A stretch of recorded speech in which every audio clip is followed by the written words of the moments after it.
የኔ ጥያቄ እንኳን ያን ያህል እንትን አይደለም፣ ግን ሁለት ጥያቄዎችን ላስቀምጥ። አንደኛ አኬ ቅዱስ ዮሐንስ አፈወርቅ ስፔሲፊክ ሶርሱን እንድሰጠኝ ነው። እሺ ገባሁት።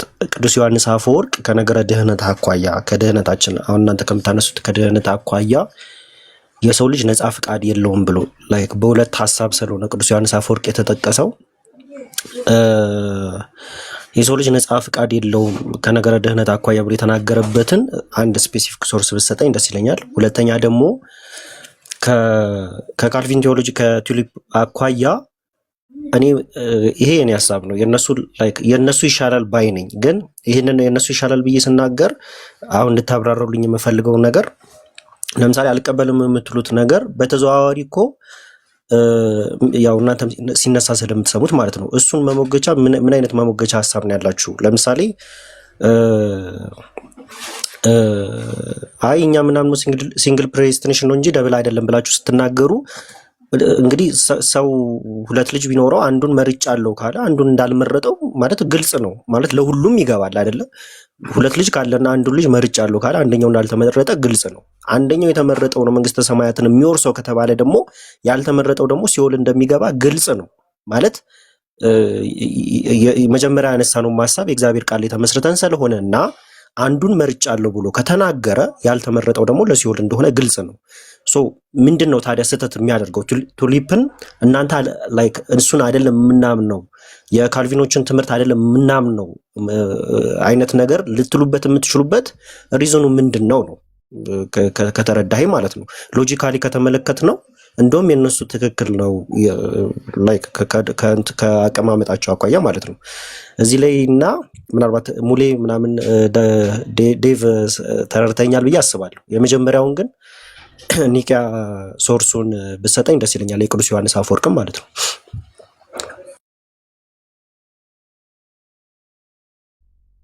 ኦኬ እኔ ስናገር ከሰማ ሌላ ጊዜ ላወጣልህ ይችላል። አሁን እሱን ስፔሲፊካሊ እሱን አወጣልህ ብያለሁ። ጀነራሊ ምንድነው ያልኩት? አባቶች በአጠቃላይ አንድ አይነት ሀሳብ የተናገሩት አስመስለን አንውሰድ። በአንድ ሀሳብ ላይ ሁለት ሶስት ነገር አንስተዋል። ለምሳሌ በኦሪጂናል ሲን ብዙ የተለያየ ሀሳቦች ነበሩ። በኦገስቲን ጊዜ ነው ኦሪጂናል ሲን እንደ ዶክተሪን በነ ፔላጂያን እና በነ ሰሚ ፔላጂያን የተነሱት ለማለት ነው። በካውንስልም ቢሆን የኦሪየንታሉ ለሁለት ተከፍሎ አንዱ ተገሎ አንዱ ጥርሱ ወጥቶ ምናምን የተለያዩት አንድ አይነት ሀሳብ ስላላቸው አይደለም፣ የተለያየ ሀሳብ አላቸው። ልክ ሁሉም አባቶች አንድ ሀሳብ የያዙ አስመስሎ የሚነገር ነገር ትክክል አይደለም ለማለት ነው። ጠይቄያለሁ ግን አይደለም እኔ የጠየኩን ጥያቄን ከገባ ሰሌሎች እኮ አይደለም ትክክል እኔ እሱን እቀበላለሁ። የዮሐንስ አፈወርቅንም አሁን መፈለግ ያስፈልገኝ ይችላል እንጂ በሁለት ሀሳብ የተናገሩትን እሺ ዴቭ ግን አግኝተኸኛል አይደለ? ከነገረ ድህነት ካነሳው አኳያ ቅዱስ ዮሐንስ አፈወርቅ ሁለት አይነት ሀሳብ አቅርቧል የሚል ላይክ ሶርሱ ነው። ላይክ ዴቭም ሉተራንም ዴቭም ካሉ አግኝቻለሁ፣ አወራሃለሁ። ሰማሁኝ እና አወጣዋለሁ እስከ በቻልኩት ሰዓት እስከምችል ድረስ የተለያየ ሀሳብ ሲናገር ኮንትራዲክት እንደነበረ ነው። እዚህ ጋር ልግባ አኪ እኔም ለጥፌዋለሁ። ዮሐንስ አፈወርቅ የተናገረውን ማለት ነው ከውድቀት በኋላ ፍሪ ቾይዝ የለንም የሚለው ማለት ነው። የሆነ ከራሳችን ያወጣ ነው የተናገርነው ነገር አይደለም። ይሄንን ቤት ከፍታችሁ እነ የዋድ ዮሐንስ አፈወርቅ ትምህርትም አይደለም ጽሁፍም አይደለም ብለው እንትን ሲሉ ሰምቻለሁ። ግን ይሄንን ማስረጃ የላቲኑን በግሪኩ እንትን ያለውን በመጽሐፋቸው የጻፉት እነ ዮሐን ጌራርድ ናቸው። እነ ዮሐን ጌራርድ ይሄንን ማስረጃ ለጥፈውታል በመጽሐፋቸው ላይ ማለት ነው። እና በላቲንና በግሪክ አለ ያ ማስረጃ ማለት ነው። ስብከት ነው የሆነ ቦታ ላይ እንትን ያደረገው ነው። እንግዲህ ዮሐንስ አፈወርቅ በስብከት ነው የሚታወቀው። ሲሰብክ ያንን የተናገረውን ነገር ነው የላቲኑን በግሪኩ ያለውን በላቲኑ እንትን ያደረጉት ማለት ነው። እና ያንን እኔም ራሴ ፖስት አድርገዋለሁ የላቲኑን የጽሁፍ ማለት ነው ወደ በእንትኔ ላይ ማለት ነው። እና የሆነ ከራሳችን ፈጥረን የተናገርነው አይደለም። ስኮላር ነው የጠቀስነው። ዮሐን ጌራርድ ይህንን በመጽሐፉ አውጥቶታል። ዮሐን ጌራርድ ደግሞ በአባቶች ላይ ነው የሰራው። አባቶችን ነው እንዳለ ማስረጃ ስታዩ መጽሐፎቹን በሙሉ ከመጀመሪያው ጀምሮ በአባቶች ላይ ነው የሰራው። ያንን ማስረጃ ጠቅሶ ዮሐንስ አፈወርቅ አፍተር የሰው ልጅ ከወደቀ በኋላ ፍሪ ቾይዝ የለውም የሚለውን ነገር የጻፈው ዮሐን ጌራርድ ሲጠቅስ ያንን የግሪኩና የላቲኑን ኮት በማድረግ ነው እንትን ያለውና መጽሐፉ ፒዲኤፉም ስላለኝ የዮሐን ጌራርድ ያንን የላቲኑና የግሪኩን ፖስት አደርገዋለሁ ማለት ነው በዚህ ጉዳይ ላይ። ኦኬ ቆይ ጆን ጌራርድ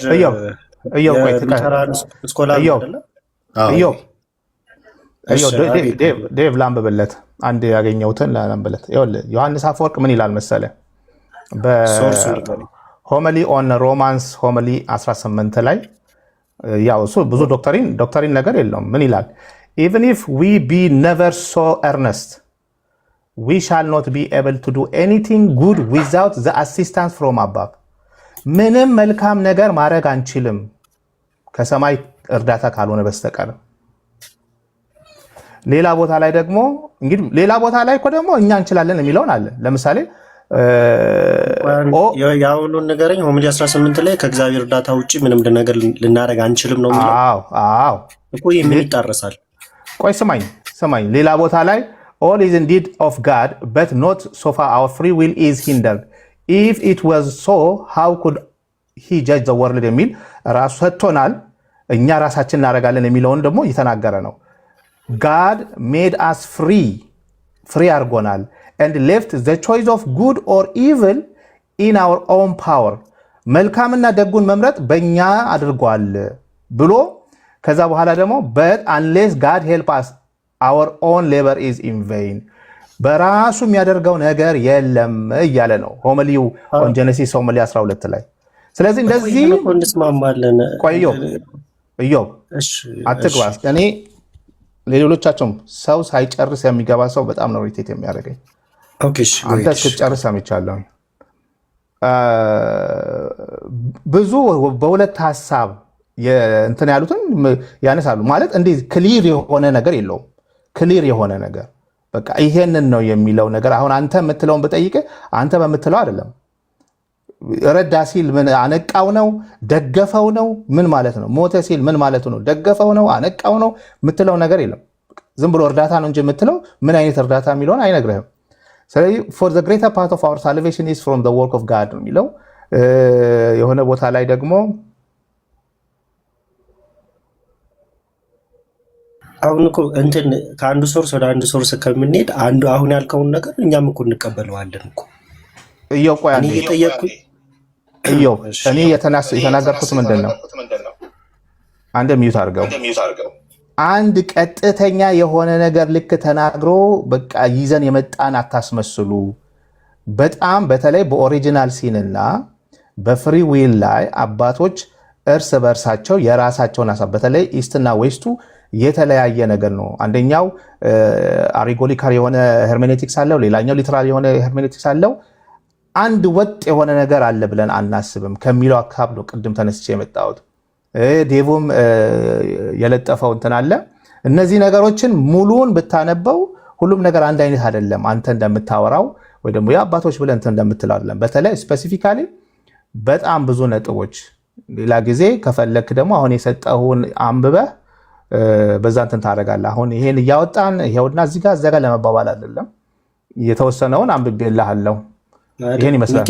አሁንም እኮ እየተግባባን አይደለም። እኔ አሁን በሌላ ነገር ያስከው እንጂ እኔ እያልኩኝ ያለሁት ቅዱስ ዮሐንስ አፈወርቅን ጠቅሳችሁ ከነገረ ድህነት አኳያ ኦኬ፣ እናንተ ከምታነሱበት አርጊመንት አኳያ ሁለቱንም ሀሳብ ነው የሚያስኬደው ነው አይደለ እያላችሁ ያላችሁ። ስለዚህ እሱ የጠቀሰበትን ኦኬ፣ እሱ ላይክ አሁን ያነበብክልኝ ነገር ምንም የሚጋጭ ነገር የለም። አሁን እኛም እንቀበለዋለን።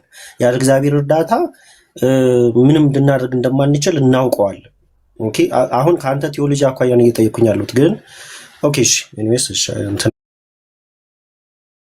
አይደለም። ምናልባት ሁለተኛውን አብራራልኝና እኔም ልውረድ።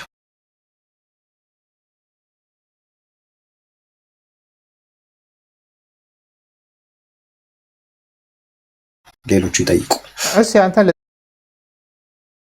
ጠይቀህ ምን አይነት እርዳታ ነው? እኛም እርዳታ አንተም እርዳታ ካልክ ምን አይነት እርዳታ ነው እያለ ያለው ዮሐንስ አፈወርቅ? እሱን ልታመጣ አልቻልክም። ይቅርታ ቆይ ኖ እኔ እኮ አልኩህ በዚህ በኩል he does not force anyone but leaves each man to his own choice ለሰዎች ለራሳቸው ቾይስ ለቋቸዋል ብሏል። በዚህ በኩል ደግሞ ምንም አይነት ነገር መልካም ነገር ማድረግ አይችሉም፣ ስለዚህ እግዚአብሔር ሊረዳን ይገባል ብሏል። እስቲ እግዚአብሔር እንዴት ነው መልካም ፈቃድ ቆይ አስጨርሰኝ። እግዚአብሔር እንዴት ነው የሚረዳ? እስቲ ንገረኝ።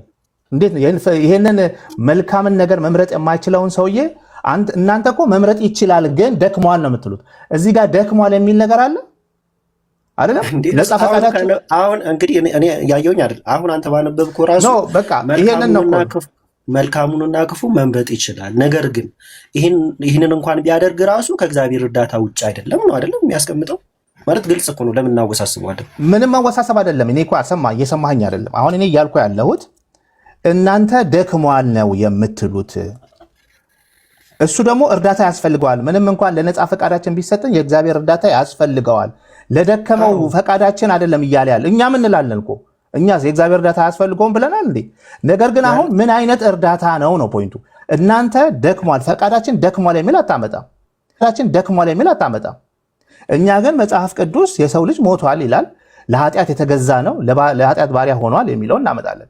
እናንተ ደክሟል የሚለውን ከየት ነው የምታመጣው? የሰው ልጅ ነፃ ፈቃዱ ደክሟል የሚል ታመጣለን?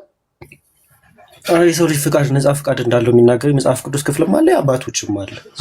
አሁን ያመጣው የቅዱስ ዮሐንስ አፈወርቅ ራሱ የሰው ልጅ ነፃ ፈቃድ አለው የሚለውን ለመንፈሳዊ ነገር ታመጣለን? ለመንፈሳዊ ነገር ስጠኝ፣ ችግር የለም ሰጠው አይደል? ለመንፈሳዊ ነገር የሰው ልጅ ነፃ ፈቃድ አለው የሚላለ አንዴ ስንተውና አሁን ያመጣው የቅዱስ ዮሐንስ አፈወርቅ የለም። ስለሌለ ወደሚቀጥለው እንሄዳለን። የጆን ካሲያን ትሰጠኛለህ? አንደኛ የተነሳው ደግሞ እሱ ነው። ምን ላይ ነው የተለየ ሀሳብ ደግሞ ያመጣው? ጆን ካሲያን ከኮንፈረንስ 13 ቻፕተር 11 የመጀመሪያው ቨርስ ላይ የተወገዘውም ትምህርት እሱ ነው። ጆን ካሲያን ኮንፈረንስ 13 ቻፕተር 11 የመጀመሪያዎቹ ቁጥሩ ላይ ማለት ነው። ምን የሚል እሱ ከእናንተ አስተምሮ ጋር ይስማማል? እኛማ አንቀበለውም። ከኛማ ይስማማል እያልን አይደለም እኮ እኛ። ይኸውልህ አሁን ጆን ካሲያን 13 ላይ ብትሄድ፣ ጆን ካሲያን ኮንፈረንስ 3 ቻፕተር 16 ላይ ብትሄድ ምን እንደሚል the apostles ብሎ ያው ሪፍሬዝ አደርግላለሁ ረጅም ስለሆነ ask the faith itself should be granted from the Lord እምነት ከእግዚአብሔር የሚሰጥ ነው ይላል። ከዛ በኋላ they did not imagine that it could be gained by free will በነፃ ፈቃድ የሚገኝ አይደለም። ጆን ካሲያን አባት ነው በጣም የምትሉት but believed that it would be bestowed by the free gift of God ብሎ የእግዚአብሔርን እንትን የሚናገርበት ቦታ አለ። ገባ አይደለም? አንደኛ ፈቃድ እንትን ምንድነው እምነት ነፃ ስጦታ እንደሆነ ይናገራል። እና አንድ ቦታ ላይ ሌላ ነገር ይናገራል፣ ሌላ ነገር ላይ ሌላ ነገር ይናገራል እያለ ነው። እኛ ነፃ ስጦታ መሆኑን እናምናለን። ባይዘው እምነት ስጦታ ነው የሚለውን እኮ እኛ አንክድም እኮ እንክዳለን እንዴ? እምነት ስጦታ ነው የምትሉት የምታብራሩት ጸጋው በእምነት አድኗቸዋል የሚለውን ጸጋውን ለእግዚአብሔር ተሰጥና እምነቱ ግን የእናንተ እንደሆነ ነው የምትናገሩት። እምነት ነፃ ስጦታ ነው? አዎ እምነት ራሱ ነፃ ስጦታ ነው ብለን እናምናለን። ኦኬ ከዚህ ቀደም ግን ቅዱስ ዮሐንስ አፈወርቅ ባለው እስቲ ምንድን ነው ያለው? እምነት ነፃ ስጦታ ነው ሲል ምን ማለት ነው? አዎ ቅዱስ ዮሐንስ አፈወርቅ ምን ይላል? ለምሳሌ እሱን ላነብርልክ። እሺ ባለፈውም ስለተነሳ ለምን እንደምንደግመው ማለቅም ግን የት ነው የተነሳው? የጆን ካሲያንን ላውጣ ሲነሳ ነበር። የቅዱስ ዮሐንስ አፈወርቅ ተደጋጋሚ ሲነሳ ነበር። ችግሩ ቅዱስ ዮሐንስ አፈወርቅ ብዙ ሆሚሊዎች ነው የጻፈው፣ ዶክተሪን አልጻፈም። ብዙ ሆሚሊዎች ስለጻፈ ይሄ ነው ያ ነው ለማለት በጣም ከባድ ነው። የኤፌሶኑን አይተዋል? ኤፌሶን ላይ በጣም ብዙ ነው፣ የግድ ማየት ያስፈልጋል። እግር በእግር ተከታትለው ምናልባት እስቲ ቆሽ ላግ እያረገብኝ ነው። እዛ ላይ ያስቀምጠዋል። እምነት ራሱ ማመን መቻላችን ራሱ ይሄ እምነታችን ራሱ ከእግዚአብሔር ሆነ ነው እንጂ ብሎ ያስቀምጠዋል። ራሱ ስጦታ ነው ብሎ ያስቀምጣል። ይሄ ማለት ግን የእኛን ፍሪ ዊል በሚጋፋ መልኩ አይደለም። እዛም ሲያስቀምጠው ይሄ ነፃ ፈቃዳችንን በሚክድ መልኩ አይደለም እያል ነው የሚያብራራው ቀጥታ ማለት ነው ዮሐንስ አፈወርቅ። ስለዚህ አሁን ስለ ነፃ ፈቃድ አይደለም፣ እምነት ራሱ የእግዚአብሔር ስጦታ ነው ብለህ ነው የምታምነው? እምነት ራሱ ስጦታ ነው እንላለን። ግን ደግሞ ይሄ ከኛ ፍቃድ ውጭ የሆነ እንደው መቶ የሚጫንብን አይነት ነገር አይደለም ነው። ብናምን ራሱ ኦኬ፣ ነፃ ፍቃዳችንን ተጠቅመን ብናምን ራሱ ያ እምነት እንኳን እንድናምን ያደረገን ያ እንትን ራሱ የእግዚአብሔር ጸጋ ነው፣ ስጦታ ነው ብሎ ያምናል፣ ያስቀምጣል። እሺ፣ ከዚህ በፊት ግን ያው ስጦታ እንዳልሆነ ለማስረዳት በጣም እንትን ነበረ። እሺ፣ ከዚህ በፊት የተቀረጹ ቪዲዮዎች ስላሉ እሱን እናያለን። አሁን የእግዚአብሔር ነፃ ስጦታ ለሰዎች የሰጠው ነው ካልክ መጽሐፍ ቅዱስም ያንን ነው የሚለው። ኤኒዌይ ቀጥሉ ዴቭ። አይ እዚህ ጋር ሎጂካል እናድርገው። እዮባ ሰላም ብያለሁ። ደህና ነህ? እግዚአብሔር ይመስገን ሰላም ብያለሁ። እሺ እምነት ስጦታ ነው አይደለም? አዎ። እሺ እምነት ስጦታ ከሆነ ስጦታውን ለመቀበል ከአንተ የሚጠበቅ ነገር አለ? አዎ። ኦኬ ስጦታ መሆኑ አይቆም። እሱ ሲያስቀምጠው እዚህ አማርኛ ትራንስሌሽን ያደረኩትን ላንብልክ። አሁን የጠቀስኩልን የቅዱስ ዮሐንስ አፈወርቅ ማለት ነው። ምን ብሎ ያስቀምጣል? እንግዲህ የተሰጡ በረከቶች ታላቅነት በትዕቢት ከፍ እንዳያደርጉ እንዳያስታብዩ ሐዋርያው እንዴት ዝቅ እንደሚያደርግ ተመልከት። በጸጋ ድናችኋል ይልሃል በእምነት በኩል፣ በሌላ በኩል ደግሞ የእኛ ነፃ ፍቃድ እንዳይሻር ወይም ደግሞ ዋጋ ቢስ እንዳይሆን በእኛ በኩል ያለውን ድርሻ ደግሞ ይጨምራል ይላል። ሆኖም እንደገና ያንኑ ድርሻ ትቶ እንዲህ ይላል፣ ይህም ከእናንተ አይደለም፣ እምነት እንኳ ቢሆን ከኛ አይደለም ማለቱ ነው ይላል። ምክንያቱም እርሱ በክርስቶስ ባይመጣ ባይጠራን ኖሮ እንዴት ልናምን እንችል ነበር ብሎ በመጠየቅ መልኩ ያስቀምጠውና ባልሰሙትስ እንዴት ያምናሉ? ሮሜ ምዕራፍ ስንት ነው? ምዕራፍ 10 ላይ ያለውን ይጠቅሳል ተብሎ ተጽፏልና። ስለዚህ የእምነት ስራ ራሱ የገዛ እጃችን ውጤት አይደለም፣ እግዚአብሔር ስጦታ ነው ይላል። የእግዚአብሔር ስጦታ ነው ይላል፣ ከስራም አይደለም። እንግዲህ እምነት ብቻውን እኛን ለማዳን በቂ ነበርን ትል ይሆናል፣ አይደለም። ነገር ግን እግዚአብሔር እኛን ያለምንም ፍሬና ያለ ስራ ባዶ እጃችንን እንዳዳነን ይህንን እምነት ከኛ ፈለገ። እምነት ያድናል የሚለው አገላለጹ እግዚአብሔር ያለ ስራ እምነት እንዴት ሊያድን ይችላል ብሎ በጥያቄ መልክ ያስቀምጥና እስኪ ንገረኝ፣ ይህ ማመን መቻላችን ራሱ ይሄ ማመናችን ራሱ የእግዚአብሔር ስጦታ ነው ብሎ ያስቀምጣል። ይህንን ትርጓሜ አንተ ትቀበለዋለህ? በጣም ሲያፋብኝ የእግዚአብሔር ስጦታ ነው የሚለውን እስማማበታለሁ። ግን የእግዚአብሔር ስጦታ ግን የሆነ ነገር ላይ ቤዝድ ሆኖ ነው የኔ መፍቀድ አለመፍቀድ ላይ ተመስርቶ ነው ካለ እንስማማ። ባጭሩ እኮ አንተ እንዴት ነው የምትረዳው? እሺ የኤፌሶን ትርጉሙ ላይ ምን ብሎ ነው ያስቀምጥ ነው ወይ ነገር ያለው እኮ አሁን ያለው ነገር ላይ ሳይሆን ሙግቴ ስጦታውን ለመቀበል የሆነ ነገር ነፃ ፈቃዴን ፈልጎ እግዚአብሔር ነፃ ፈቃዴን እያየ ይሰጣል የሚል ከሆነ በደንብ ስማ። ከሆነ አልቀበለውም እሱ እኮ አይደለም የኔ ጥያቄ ማለት ነው። ምን ይላል? ሉተር ልጥራ? እሺ ሉተር ያልከኝ እንትን የኔ ጥያቄ ምን መሰለህ? አሁን እኔ የማምነው እምነት አለ፣ አንተ የምታምነው እምነት አለ። አሁን እናንተ ግን እየተነጋገርን ያለ ነው ቅዱስ ዮሐንስ አፈወርቅ ምን ብሎ ነው ያንን ክፍል የፈታው የሚለውን ነገር ቀጥታ እንውሰድና ከዛ የእሱን ሀሳብ እኔ እቀበለዋለሁ። ለምሳሌ አንተ እንዴት ትቀበለዋለህ ነው? ቆይ ትቀበለዋለህ። አሁን ለምሳሌ እኔም የኦገስጢኖስን ባመጣልህ የሆነ የጻፈውን ነገር ባመጣልህ አትቀበለውም የሚለውን ይላል ትላለህ፣ ግን አትቀበለውም አይደለ? አውግስት ሊባ ስንሄድ እንሄዳለን። አሁን ይህንን የቅዱስ ዮሐንስ አፈወርቅ ትርጓሜ ትቀበለዋለህ አትቀበለውም ነው የኔ ጥያቄ። ነገር ያለው እምነትን ለመቀበል የሆነ ነገር ላይ ቤዝድ የሚያደርግ ከሆነ የኔ ነፃ ፈቃድ ላይ መሰረት የሚያደርገው ከሆነ አልቀበለውም እያልኩ ነው። እንዴት አልሰማኸኝም? ከሆነ ለምን ትለኛለህ? ከሆነ አይደለም እኮ ኦልሬዲ የሆነ ነገር ነው። ኦልሬዲ ቴክስቱ አለ። ቴክስቱን አንብበኸው የተረዳኸው ነገር አለ አይደለ?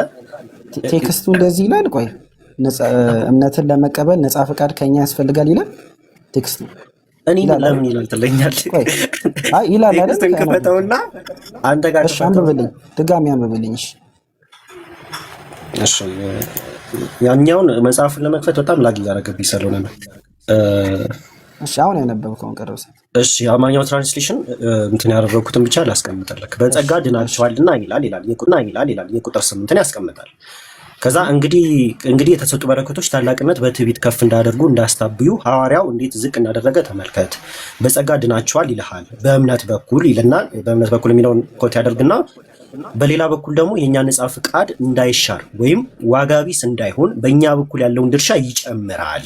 ሆኖም እንደገና ያንኑ ድርሻ ትቶ እንዲህ ይላል፣ ይህም ከነናንተ አይደለም፣ እምነት እንኳ ቢሆን ከኛ አይደለም ማለቱ ነው። ምክንያቱም ይላል እርሱ ክርስቶስ ባይጠራን እርሱ ክርስቶስ ባይጠራን ኖሮ እንዴት ልናምን እንችል ነበር? ባልሰሙትስ እንዴት ያምናሉ? ሮሜ 10 ላይ ተብሎ ተጽፏልና። ስለዚህ የእምነት ስራ ራሱ የገዛ እጃችን ውጤት አይደለም፣ እግዚአብሔር ስጦታ ነው ይላል። ይህንንም ኮቴሽን ውስጥ ይከተዋል።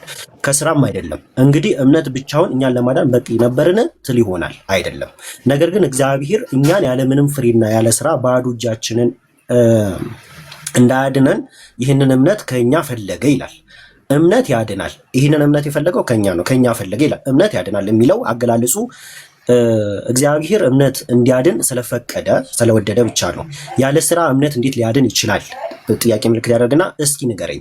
ይህ ማመን መቻላችን ወይ ደግሞ ይሄ ማመናችን ራሱ የእግዚአብሔር ስጦታ ነው ብሎ ያስቀምጣል ማለት ነው።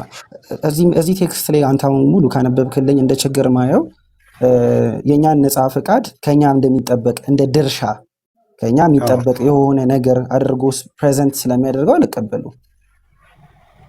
ምክንያቱም ለመዳናችን ከኛ የሚጠበቅ ነገር ምንም የለም። እስቲ ኢዮብ እንኳን አንዴ አንድ ኢዮብ ጆን ካሲያንን ትቀበለዋለህ? አባት ነው ብሎ በጣም እንደሚቀበሉ የእሱን እናደርጋለን። የጆን አፈወርቅ እንትን ነው። ጆን ካሲያንን ትቀበለዋለህ? እቀበለዋለሁ። ጆን ካሲያን አንተን ምንድነው ቻፕተር 15 ላይ የኮንፈረንስ 3 ላይ ማውጣት ትችላለህ? ላግ እያደረገብኝ ነው። ለዛ ነው አንተ ክፈትና መክፈት ከቻልክ እንደው ከፍተህ እያነበብከው እንትን ብንል ደስ ይላል። ትንሽ ከበቀኝ ግን መክፈት እችላለሁ። ላምብበው ከጥቻለሁ። ኮንፈረንስ 3 ላይ ቻፕተር 15 ላይ ያ ተጻፈውን ምን ይላል? that the understanding by means of which we can recognize God's commands and the performance of goodwill የእግዚአብሔርን ትእዛዝና and the performance of goodwill መልካም ፈቃዳችንን ማድረግ are both gifts from the Lord ይላል። ነፃ ፈቃድም ያንን የእግዚአብሔርን ትእዛዝ ማድረግም የእግዚአብሔር ነፃ ስጦታ ነው ብሎ ፋዘር the blessed David ስለ ዳዊት ንጹህ ልብን ፍጠርልኝ የሚለውን ካነበበ በኋላ ወደ ታች ስትወር እዛው ፓራግራፍ ላይ for it is God which works in you both to will and to do according to good will ምንድነው? እግዚአብሔር ነው መልካምን ፈቃድና for it is God which works in you በውስጣቸው የሚሰራው both to will ለመፍቀድና to do ለማድረግ መጽሐፍ ቅዱስ ላይ ያለውን የጠቀሰ according to good will ይልና what could well be clearer ምን ከዚህ የበለጠ ግልጽ መሆን ይቻላል than the assertion that both our good will የኛ ነፃ ፈቃድና and the completion to our work በነፃ ፈቃዳችን ተጠቅመን የምናደርገው ኮምፕሊት የምናደርገው are fully wrought in us by the Lord ነፃ ፈቃዳችን ቆየው። እሺ አይ ከነገረ ድህነት አቋያ ነው ያነሳ ያለው ወይስ ከምንድን ነው? ምንም በቃ አሁን እሱን ሄደት አነባለ። አሁን አንድ ያው ግልጽ ያለ ነገር ከነገረ ድህነት ሌላ ነው። እንደዛማ ከሆናችሁ ወደኛ ልትመጣ እኮ ነው። አሁን ጆን ካዚያን እያለ ያለው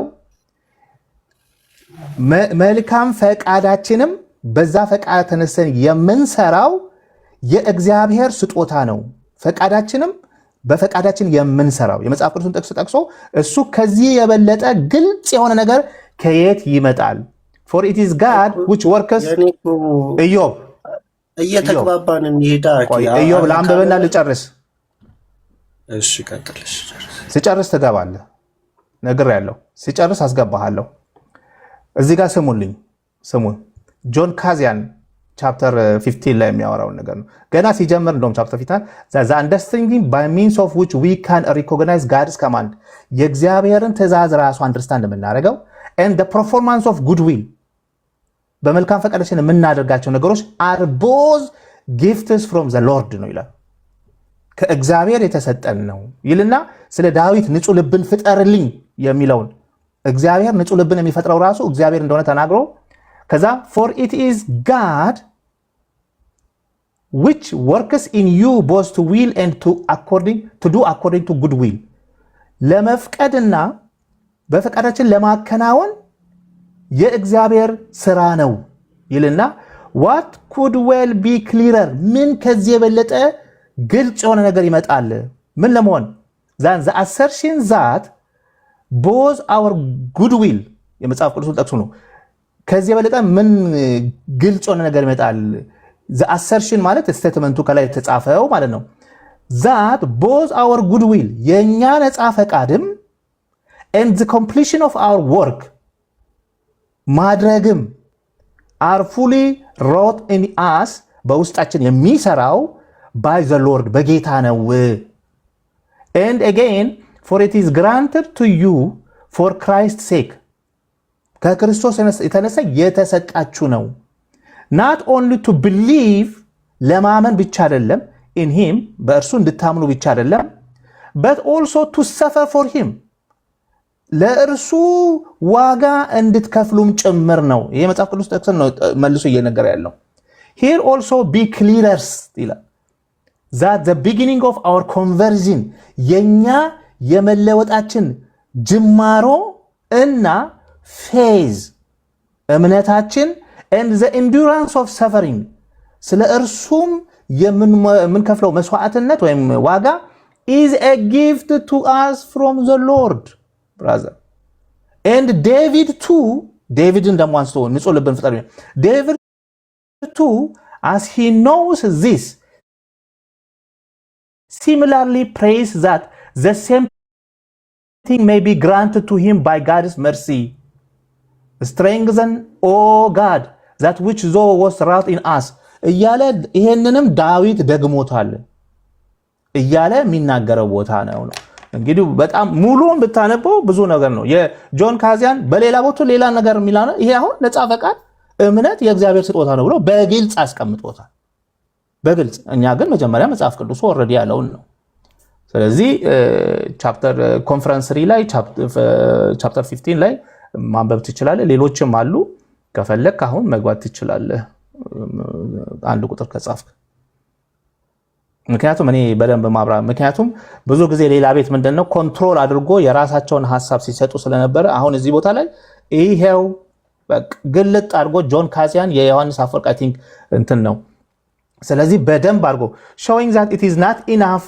for the beginning for our salvation to be granted by gift of an እያለ በጣም እንደውም በጣም ነው የሚናገረው በጣም ነፃ ፈቃድና በዛ ነፃ ፈቃድ የምናደርገው even የምናደርገው the act of faith ራሱ የእግዚአብሔር ስጦታ ነው ብሎ ድብና አድርጎ ነው የሚናገረው ሌላ ቦታ ደግሞ እንደገና ሌላ ነገር ሲናገር ሰሚ ፐላጃን ተብሎ ደግሞ የተወገዘበት ቦታ አለ እንደ ሰሚ ፐላጃንስ አይነት ነገር ሆኖ ስለዚህ ይሄን ይመስላል ዴቭ ቀጥሉ ጥያቄ ካለ አንድ ሰው ፍሪ ውመን አይ ቲንክ ሺ ኢዝ ሪፎርምድ ራይት ፍሪ ውመን ይሰማል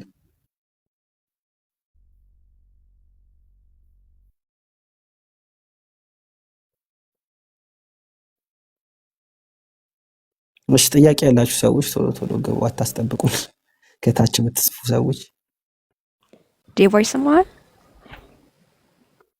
ይሰማል ፍሪ ውመን እሺ የኔ ኔትወርክሽ ነው አይሰማም ኦኬ አሁን አለ ስትሰማኝ እኔ ሰማኛል የምታወራው እሺ ከቱሊፕ የማትቀበሏቸው ወይም ተወግዘዋል ያልከውን ፖይንቶች ነበረ እንድትነግረኝ የፈለኩትኝና እዛ ላይ ደግሞ እኔ የምጠይቅህ ጥያቄ አለ ትመልስልኛለህ ከቻልክ አይ ቲንክ ቅድም ኢሪሲስቲብል ግሬስ እና አንደኛው ደግሞ ምን ነበረ ሊሚትድ አቶንመንት ላይ አቶንመንት ነው መሰለኝ አይ ቲንክ ሊሚትድ ያ አቶንመንት ያ ሶ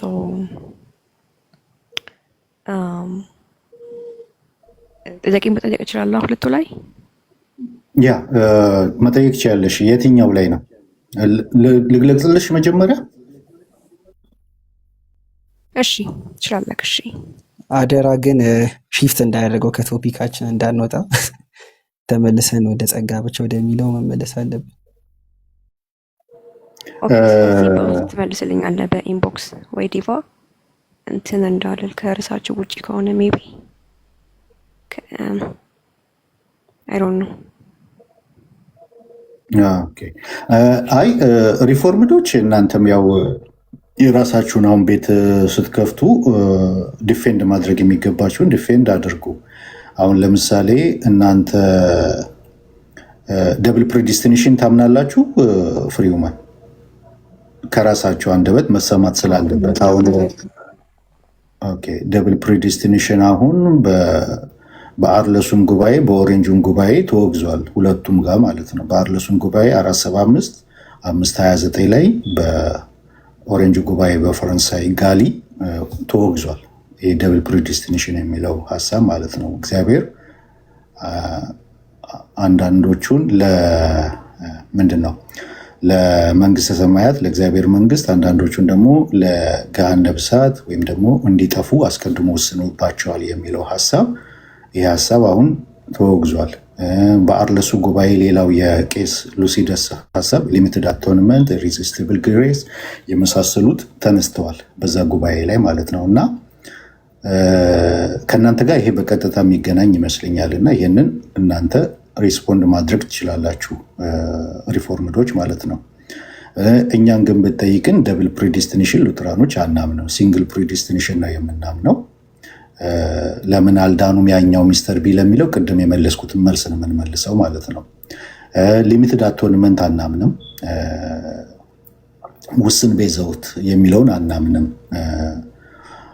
ጄኔራል ወይም ዩኒቨርሳል ነው ለሁሉም። ይሄ አንደኛ ጢሞቴዎስ ምዕራፍ 2 ቁጥር 4 እግዚአብሔር የተገለጠው እግዚአብሔር ፍቃድ ሰው ሁሉ እንዲድን መውደዱን ነው የምናውቀው። ስለዚህ ሊሚትድ አቶንመንትን እንደ ሉትራን አንቀበለውም። ኢሬዚስቲብል ግሬስን አንቀበለውም። ሬዚስት ሊደረግ ይችላል ብለን የምናምነው ሬዚስት በሚያደርገው በዛ ፍቃዱ ሰው ያንን ኮል ሬዚስት ሊያደርገው ይችላል። ሐዋርያ ሥራ ምዕራፍ 7 ቁጥር 51 እስጢፋኖስ እየተናገራቸው ሬዚስት ሲያደርጉ እናያለን። ስለዚህ ያ ኮሊንግ በወንጌል የመጣውን የእግዚአብሔርን ጥሪ ያ ሬዚስት በሚያደርገው ፍቃዱ ሰው ሬዚስት ሊያደርገው ይችላል ብለን እናምናለን። ከቱሊፑን ነው ማንቀበለውን እየነገርኩሽ ያለው። ደብል ፕሪዲስቲኔሽን ቱሊፕ ውስጥ የለም። ግን ያው አንኮንዲሽናል ኢሌክሽን ተብሎ ሲባል ያንን የሚመለከትም ስለሆነ ቱሊፑ ያንን የሚያሳይ ስለሆነ ሊሚትድ አቶንመንት፣ ኢሬዚስቲብል ግሬስ፣ ቶታል ዲፕራቪቲ ብለን አንጥራው እንጂ ቦንዴጅ ኦፍ ደ ዊል ደ ሴም ቲንግ ነው። ኦክስፐርድ ኮንፌሽን አርቲክል 2 ላይ የተጠቀሰው የኛ ቶታል ዲፕራቪቲ ብለን አንጥራው እንጂ ቦንዴጅ ኦፍ ደ ዊል ፍቃዱ ሞራል ለሆነ ዊል እስራት ውስጥ ነው ያለው። የግዴታ ከእስራቱ መፈታት አለበት የሚለውን እናምናለን። ስለዚህ እዛ ጋር የሚያመሳስለን አንድ የሚያደርገን ነገር አለ ቶታል ዲፕራቪቲ ላይ ማለት ነው። ሌላው ፐርሲቨራንስ ኦፍ ሴንት የሚለውን እናምናለን። ስናምን ግን እናንተ ፐርሲቨራንስ ኦፍ ሴንት ስታምኑ የተጠሩ ወይ በጎቹ በፍጹም ሊጠፉ አይችሉም። ምንድን ነው ሊወጡ አይችሉም። ከቶኑ ከእጁ ሊያወጣቸው የሚችል የለም። ስለዚህ እነዚህ በጎቹ ሊጠፉ አይችሉም የሚለውን ነገር ነው የምታምኑት፣ በፍጹም የሚለውን ማለት ነው። እኛ ደግሞ ፐርሲቨራንስ ዘ ሴንት ስንል ከአዳኙ አንጻር ነው የምንናገረው። ከአዳኙ አንጻር ከእጄ ከቶ የሚያወጣቸው የለም ሲባል ውጫዊ ፎርስ ኤክስተርናል ፎርስ ከሱ እጅ ሊያወጣን አይችልም። ሴጣን ቢሆን ምን ቢሆን ማንኛውም ነገር ከሱ እጅ ሊያወጣን አይችልም። ስለዚህ ድነታችን አስተማማኝ ነው የሚለውን እናምናለን። ዋስትና አለው፣ አስተማማኝ ነው የሚለውን እናምናለን። ከቶኑ ከእጄ የሚያወጣቸው የለም ብሎ ሲናገር ኢየሱስ ክርስቶስ ከአባቴም እጅ የሚያወጣቸው የለም ብሎ ሲናገር በፍቃዳቸው ወይም ሰው የራሱ ምክንያቱም ነፃ ከወጣ በኋላ ፍቃዱ ሶሊድ ዲክላሬሽን አርቲክል 2 ላይ የኛ ሲናገር ፓሲቭ የሚሆነው የሰው ፍቃድ ነፃ እስከሚወጣበት ጊዜ ድረስ ብቻ ነው። ነገር ግን ነፃ ከወጣ በኋላ ኖ ሞር ፓሲቭ አክቲቭ ነው የሚሆነው። ነፃ ፍቃድ አለው፣ ኦፕሬት ማድረግ ይችላል፣ መተባበር ይችላል ከዛ በኋላ ብለን የምናምነው። ኦኬ ከዛ በኋላ በዛ በነፃ በወጣው ፍቃዱ ሰው አፖስታሲ ሊፈጽም ይችላል ብለን እናምናለን። አፖስታሲ ሊክድ ይችላል። ዕብራውያን ምዕራፍ 6 ይጠቀሳል። እንደገና ደግሞ እንዲሁም ጢሞቴዎስ ላይ መሰለኝ ብንጸና ከእርሱ ጋር ደግሞ እንነግሳለን፣ ብንክደው እርሱ ግን የታመነ ነው፣ እሱ ራሱ ሊክድ አይችልም ብሎ ይናገራል። ስለዚህ የመካድ ሰው በራሱ በክደት በአፖስታሲ ሊወጣ ይችላል የሚለውን እናስቀምጣለን። በክደትና ሞርታል ሲል የሚል አለ፣ በኃጢአቱ ጸንቶ የሚኖር ፋይናሊ ይሄ ኃጢአት እንትኑ እምነቱን ነው የሚያጠፋው። ሰው በእምነት ነው የገባው፣ በእምነት ሊወጣ ይችላል፣ በገባበት መንገድ ሊወጣ ይችላል። ክደትም እምነትን ነው ማጣትን ነው የሚያሳየው።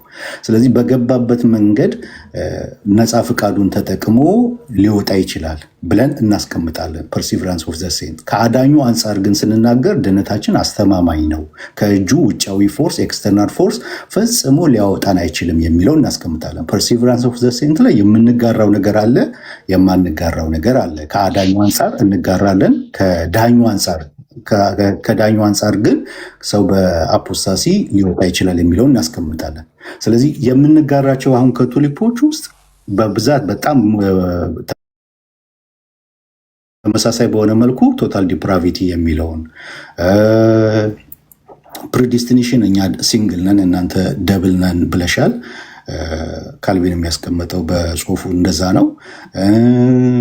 ሬዚስቲብል ግሬስ አንቀበለውም፣ ሬዚስት ሊደረግ ይችላል ብለን እንላለን። ሊሚትድ አቶንመንት ሊሚትድ አይደለም ብለን እናምናለን። የተገለጠው እግዚአብሔር ፍቃድ ሰው ሁሉ እንዲድን ነው የሚለውን እንላለን።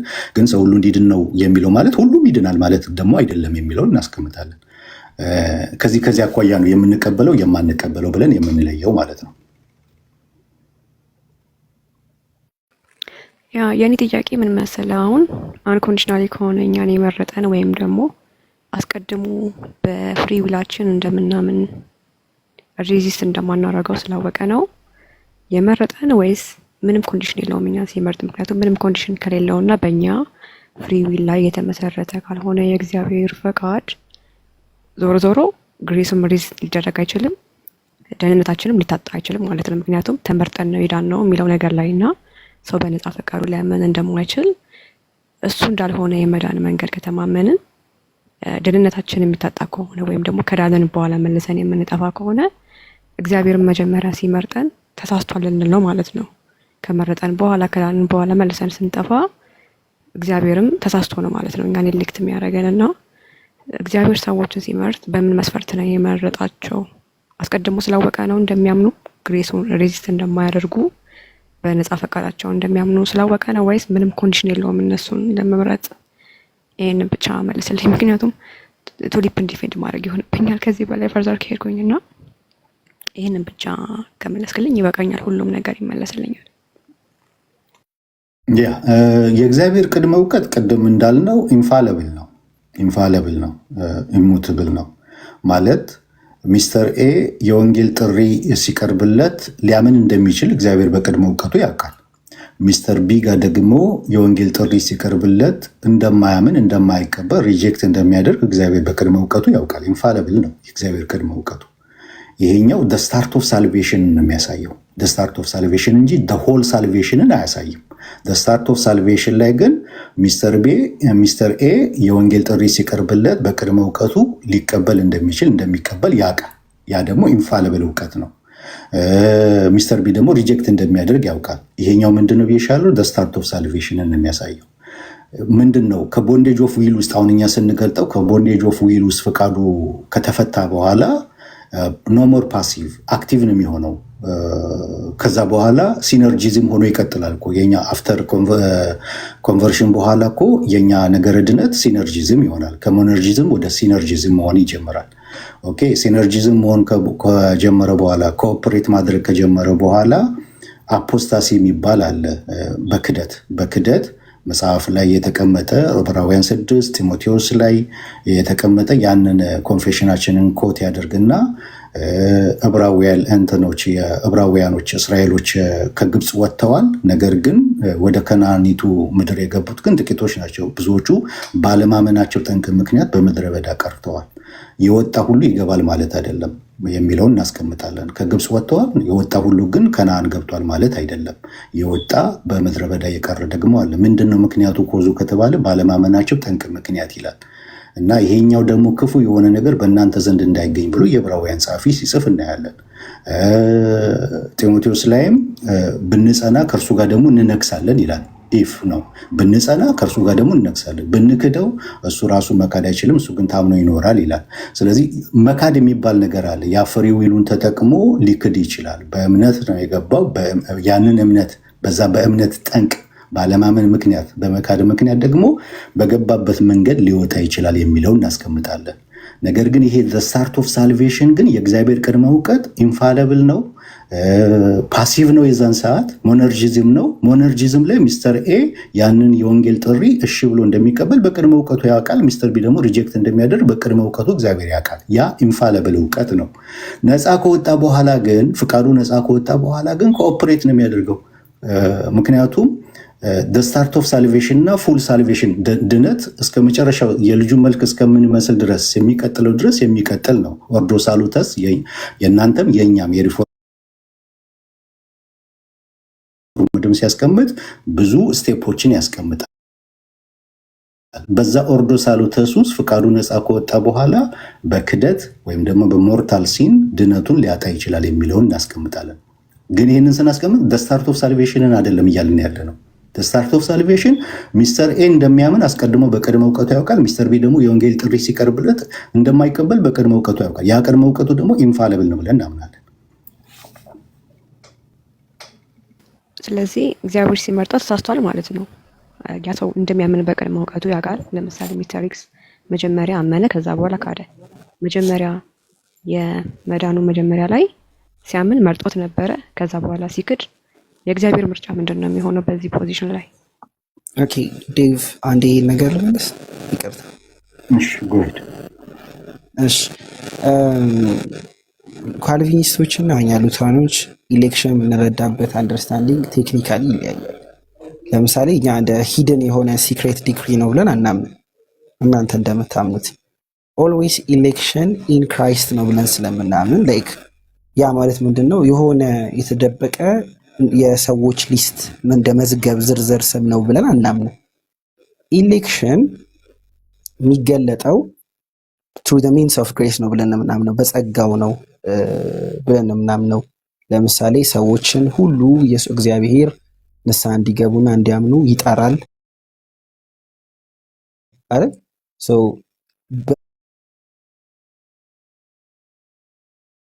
በእምነት ግን የሚጸኑት እግዚአብሔር የሚጠብቃቸው አሉ ብለን እናምናለን።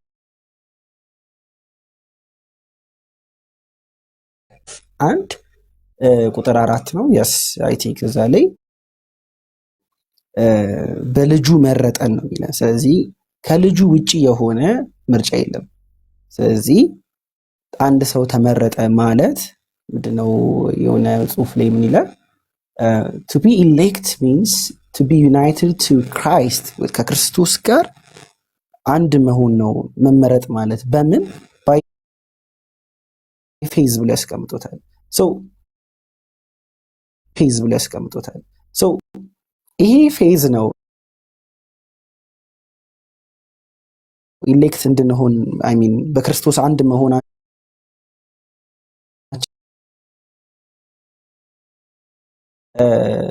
ይሄ ፌዝ ከክርስቶስ ጋር ዩናይትድ እንድንሆን ያደረገን ነገር ደግሞ ሊታጣ ይችላል ብለን እናምናለን። ፌዝ ካን ቢ ሎስት ብለን እናምናለን። ለምሳሌ ቀደም ዴቫም ሲያነሳው ነበረ ዕብራውያን ምዕራፍ 6 የሚያስረዱ እንትኖች ናቸው፣ ቨርሶች ናቸው። ስለዚህ የሆነ ሚስጥር በቃ እኛ ማናቀው ሚስጥር ሶልቭ ለማድረግ አይደለም የምንሞክረው። እግዚአብሔር ምርጫ ሁሌም በኢየሱስ ክርስቶስ ስለሆነ በኢየሱስ ክርስቶስ ነው ስንል ደግሞ በእምነት ስለሆነ እምነት ደግሞ ይታጣል ካልን ቴክኒካሊ ሰዎች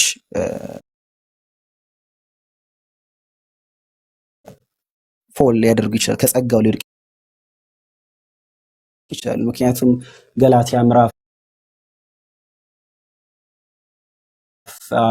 5:4 ላይ 5:4 መነጠል አይነት አድርጎ ያስቀምጣል። ስለዚህ በክርስቶስ የነበሩ ሰዎች ሊወድቁ ይችላሉ ብለን እናምናለን። በአጭሩ ቴንክ ዩ።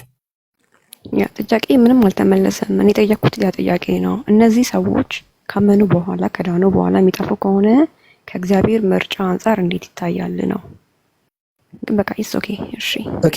ምርጫ የሚለው እንዴት ዲፋይን እንዳደረኩት ሰምተሻል? ለይልኝ እስቲ የካልቪኖችን የሉትራኖችን ኢሌክሽን ዴፊኒሽን። በክራይስት ነው እኛ ጀስት የሊስት ዝርዝር ነው። እግዚአብሔር ዝም ብሎ ከሌ ብሎ እንደዛ መረጠ ብለን እኛ እናምንም። በክራይስት ነው ምርጫን ወይም ደግሞ ኢሌክሽንን የምናየው አይደል ያልከኝ? ያ እናንተስ?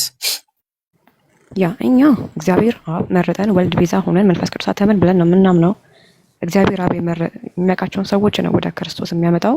ክርስቶስ የሞተው ለነሱ ነው። እነሱን ነው የሚጠብቃቸው ወይም ከእጁ የማያጠፋቸው። በአንተ እይታ ከሆነ ግን በክርስቶስ የሚያምን በሙሉ ወደ አብ ይሄዳል። ያንን ነው እናንተ ምርጫ የምትሉት ማለት ነው። በክርስቶስ ማመን፣ በእምነት መጽናት፣ በዛ መንገድ ነው እግዚአብሔር ሰዎችን መረጠ የምትሉት እንጂ ከሌ ምናምን ተመረጡ የሚባሉት በሱ ሲያምኑና ሲጸኑም ጭምር አለበት ወይስ መጀመሪያም ሲያምኑም ደህንነት ይታጣል ስላልከኝ መጀመሪያ ኢኒሻል ሳልቬሽን ላይም ድነዋል እነዛ ሰዎች ተመርጠዋል ማለት ነው አይደለ? ወይስ ገና ሲጸኑ መጨረሻ ላይ ነው መመረጣቸው የሚታወቀው? like the difference is ማለት ነው like እናንተ በጋድ ሄድ ውስጥ like ዲክሪ ብላችሁ ነው የምታስቡት like የሆኑ ሰዎች እኛ ግን ኢሌክሽን ኢን ክራይስት ነው። በደንብ ያዥልኝ። ኢሌክሽን ኢን ክራይስት ሆኖ ኢሌክሽን ሪሲቭድ የሚሆነው ደግሞ በእምነት ነው ብለን እናምናለን። ሰላም ይብዛ። እግዚአብሔር ይመስገን። አንድ ጥያቄ ነበረችኝ የሚቻል ከሆነ እሺ ጎሄድ። እሺ ይህን ጥያቄ ብዙ ጊዜ ሎጂካል ፕራዮሪቲ ስትሉ በጣም ነው ግራ ግብት የሚለኝ። ላይ ካሁን ሎጂካል ፕራዮሪቲ ስንል በስላሴ ላይክ በምድር ያለ ነገር ሎጂካሊ ፕራዮሪቲ ያለው ከተባለ ላይክ ቴምፖራል አለመሆን አይችልም። ምክንያቱም በጊዜ ውስጥ ያለ ነገር ስለሆነና አንድ ሰው ደግሞ ሲያምንና ሲጠመቅ መካከል ላይ ቴምፖራል የሆነ ጋፕ ልዩነት ነው ያለው። ወይ እንደ ቅድስት ስላሴ ሎጂካል ፕራዮሪቲ ካልን በዘላለም ውስጥ መሆን አለበት፣ አለበለዚያ ደግሞ በጊዜ ውስጥ ካለ ሎጂካል ፕራዮሪቲ ዊዛውት ቴምፖራል ፕራዮሪቲ ሊኖር አይችልም። እና ሁልጊዜ ሎጂካል ፕራዮሪቲ ስትሉ ትንሽ ግራ ይገባኛልና ይህንን እንድታስረዳኝ ነው ዴቫ። ያ ኒቂያ ግን ጠፋ አለ። ብዙ ጊዜ ጠይቀዋል ጆ ይሄንን። ያው ሎጂካል ስንል የግዴታ የጊዜ ቅደም ተከተል እንደ ቴምፖራል ሳይሆን ከፕራዮሪቲ እና ከነሰሲቲ አንጻር ጀስቲፊኬሽን፣ ሪጀኔሬሽን፣ ሳንቲፊኬሽን የሚለው ዲስቲንክት መሆናቸውን የሚያሳይ ነው ብሎ አስቀምጦታል። ስሙ ጠፋኝ። አንድ የሪፎርምድ ስኮላር በ17ኛው ሴንቸሪ ላይ የነበረ ማለት ነው። እና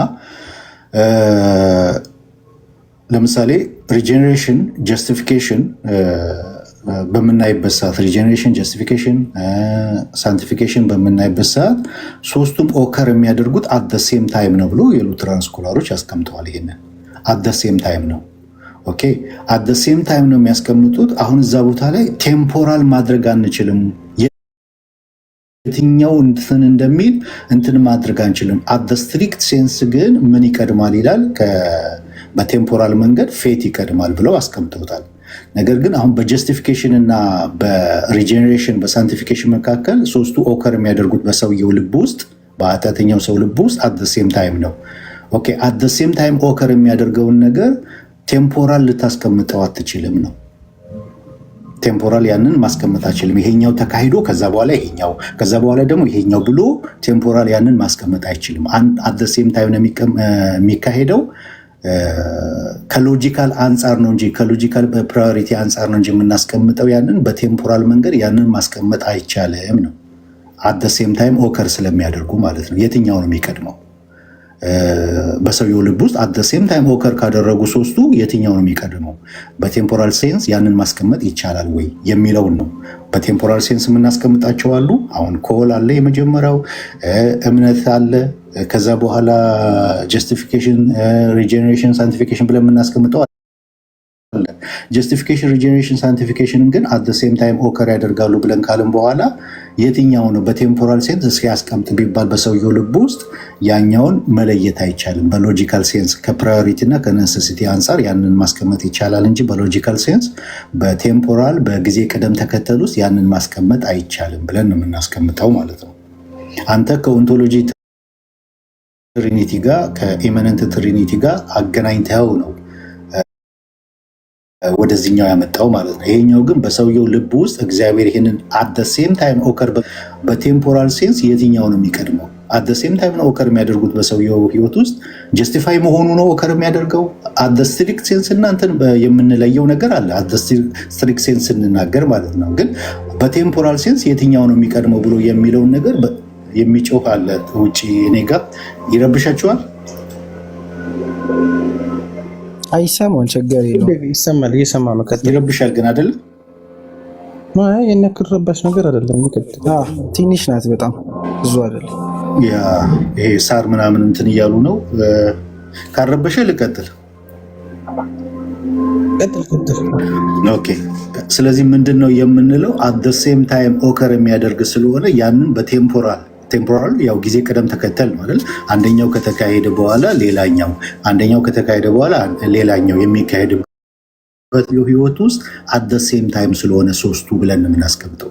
ስለዚህ ያንን ስናስቀምጠው በሎጂካል አስፔክት ነው የምናስቀምጠው። ከፕራዮሪቲ ከነሴሲቲ አንጻር ነው የምናስቀምጠው እና ዲፍረንት አስፔክት እንደሆኑ ዲስቲንክት እንደሆኑ ጀስቲፊኬሽን እና ሪጀኔሬሽን ዲስቲንክት እንደሆኑ ለማስቀመጥ ነው የምንጠቀምበት ሎጂካል የሚለውን ሴንስ ማለት ነው።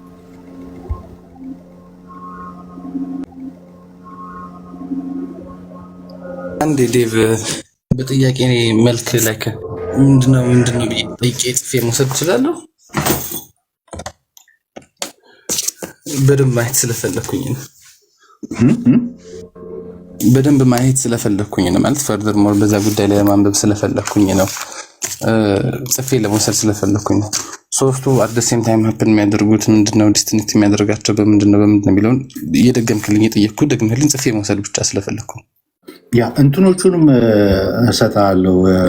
ቀጥሎ ሌላ ጥያቄ ሲመጣና ሌሎች የሚጠይቁ ገብቶ ሌሎች እስከሚመልሱ እንትኖቹንም እሰጥሃለሁ። አንድ የሪፎርምድ ስኮላር አለ ይህንን በደንብ ያብራራው ማለት ነው። ስሙ ጠፋኝ አሁንና እሱንም እሰጥሃለሁ የጻፈው ማለት ነው። ይሄ ሎጂካል የሚለውን ምን ማለት ነው የሚለውን በደንብ ያስቀመጠበት ማለት ነው። እና ምንድን ነው እያልኩ ያለሁት ቴምፖራል እና ሎጂካል ብለን ስንል ቴምፖራል የጊዜ ቅደም ተከተል ነው። አንደኛው በአንድ ሰው ህይወት ውስጥ ከተከናወነ በኋላ ቀጥሎ ያለው ብለን የምናስቀምጠው የጊዜ ቅደም ተከተልን የሚያሳይ ነው። ሎጂካል የሚለውን ግን በምናስቀምጥበት ሰዓት ምን ብለን ነው የምናስቀምጠው የሚለውን ሳስቀምጥ ከፕራዮሪቲ ከነሴሲቲ አንጻርና ዲፍረንት አስፔክት እንዳላቸው ዲስቲንክት እንደሆኑ ሪጀኔሬሽን እና ጀስቲፊኬሽን ዲስቲንክት እንደሆኑ አንድ እንዳልሆነ ሪጀኔሬሽን ማለት ጀስቲፊኬሽን ነው፣ ሳንቲፊኬሽን ማለት ጀስቲፊኬሽን ነው፣ አንድ የሆነ ነገር ነው ብለን ሳይሆን ዲስቲንክት እንደሆኑ እነዚህ ዲስቲንክት የሆኑት ነገሮች ግን በአንድ ሰው ህይወት ውስጥ አት ሴም ታይም ኦከር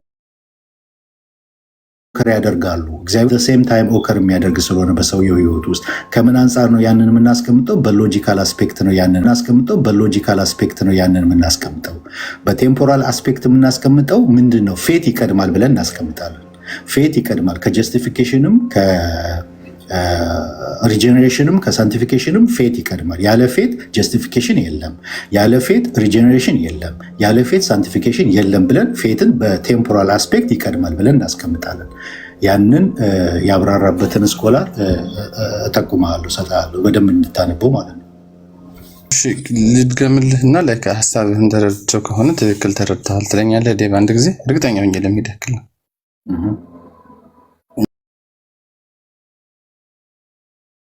ነገሮች ነው እዛ ውስጥ ጽንሰ ሀሳብ የምንይዘው ፕራዮሪቲ የሚቀድመውን ማለት ነው።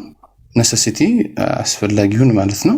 ዲስቲንክት ደግሞ እንደዚሁ ዝም ብሎ ጭፍልቅ ያሉ አንድ የሆኑ ነገሮች ሳይሆን በጽንሰ ሀሳብ ደረጃ ለይተን የምንረዳቸው ነገሮች ናቸው ብሎ ማለት ነው። ከዛ ግን አት ሴም ታይም ነው ሀፕን የሚያደርጉት። ነገር ግን በቴምፖራል ዌይ እንገልጻቸው አንችልም። በቴምፖራል ዌይ ስንገልጽ ደግሞ ፌዝ ይቀድማል ብለኝ ነበር። አሁን የተረዳሁት ነገር ልክ ነው? ልክ ነው። እሺ ፌዝ ከቀደመ በኋላስ ምንድን ነው የሚቀጥለው? ሪጀነሬሽን፣ ጀስቲፊኬሽን ምንድን ነው የሚቀጥለው ከዛ በኋላ?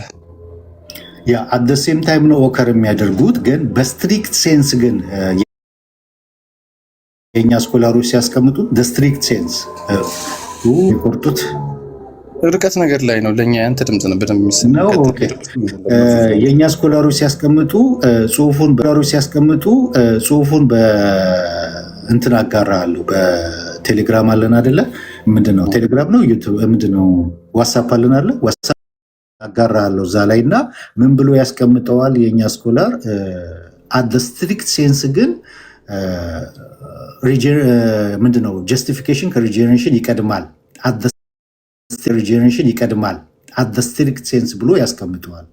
ነገር ግን ቀደም ብሎ ከዛን ከማለቱ በፊት ግን ኦከር የሚያደርጉት ግን በሰውየው ህይወት ውስጥ አት ሴም ታይም ናቸው። ሶስቱ ኦከር የሚያደርጉት አት ሴም ታይም ነው ብሎ ያስቀምጠዋል። አሁን ያንን የሚያስቀምጠው በቴምፖራል አስፔክት ኦኬ፣ ይሄኛው መጀመሪያ ይሄኛው ቀጥሎ ያኛው ቀጥሎ ብሎ ማስቀመጥ በሎጂካል አስፔክት ነው ያንን የምናስቀምጠው። ምክንያቱም ያንን የሚያደርገው ማን ነው? በኃጢአተኛው ሰው ልብ ውስጥ እግዚአብሔር ነው። እግዚአብሔር በኃጢአተኛው ሰው ልብ ውስጥ ጀስቲፊኬሽን፣ ሪጀነሬሽን፣ ሳንቲፊኬሽን በሚያደርግበት ሰዓት የትኛው ነው መጀመሪያ የትኛው ነው ቀጥሎ ብሎ በቴምፖራል አስፔክት ያንን ማስቀመጥ አይቻልም። በሎጂካል አስፔክት ግን እናስቀምጠዋለን እና ዲስቲንክት እንደሆኑ ከነሰሲቲና ከፕራዮሪቲ አንጻር እናስቀምጠዋለን ይልና ቀጥሎ ግን አት ስትሪክት ሴንስ ብሎ ምን ይላል? ከሪጀነሬሽን ጀስቲፊኬሽን ይቀድማል ብሎ ደግሞ ያስቀምጠዋል ስኮላሮቻችን ማለት ነው። እና ጽሁፎቹን አጋራለሁ። በዛ አይነት መልኩ ነው የምናስቀምጠው ቴምፖራል ብለን ስንል ያልገባኝ ነገር አለ። ስትሪክት ሴንስ የሚባለው ነገር ጀስቲፊኬሽን፣ ሪጀነሬሽን መጽደቁ መቅደሙ ማለት ጽድቅ ዳግም መወለድን መቅደሙ እንዴት ነው? ጽንሰ ሀሳቡ የምታስረዳኝ። ስትሪክት ሴንስ የሆነበትን አስፈላጊነት እንዴት ነው? አስፈላጊ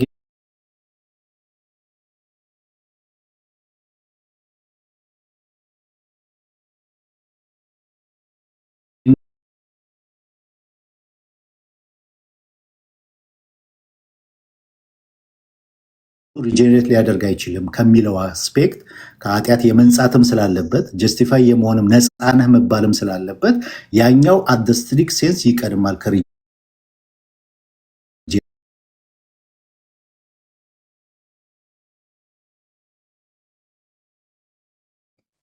ሌላ ነው ወይ ስራ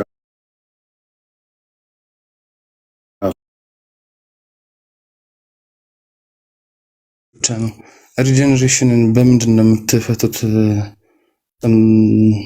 ሀሳቡ ሪጀነሬት ማድረግ ማለት እንደዚህ ማለት ነው ብላችሁ የምታብራሩት ምንድን ነው? ሪጀነሬሽን ለእናንተ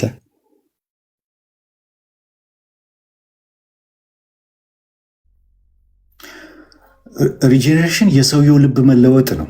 የሰውየው ልብ መለወጥ ነው። የሰውየው ልብ መለወጥ ነው።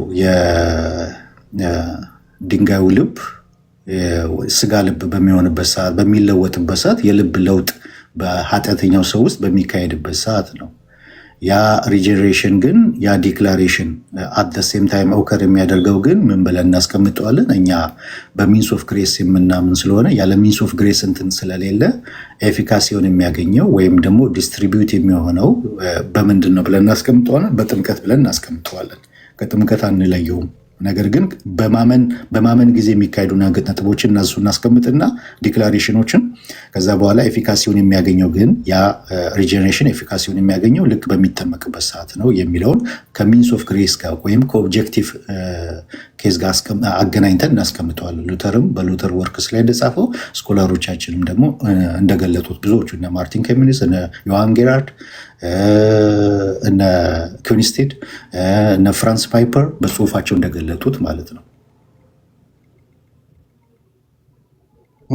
ሀሳቡ ዛሬ ነው በደንብ የገባኝ እውነት ለመናገር ምን እያላችሁ እንደሆነ።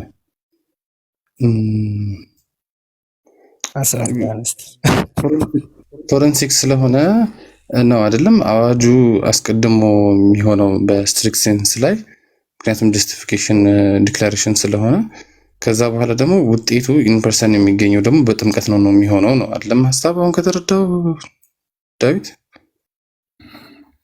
ኤፊካሲውን የሚያገኘው ያ ዲክላሬሽን ምንድን ነው? ይሄ ማህተብ ሲል የሚሆነው ያ ዲክላሬሽን ኤፊካሲ ማለት ውጤታማነቱን ነው።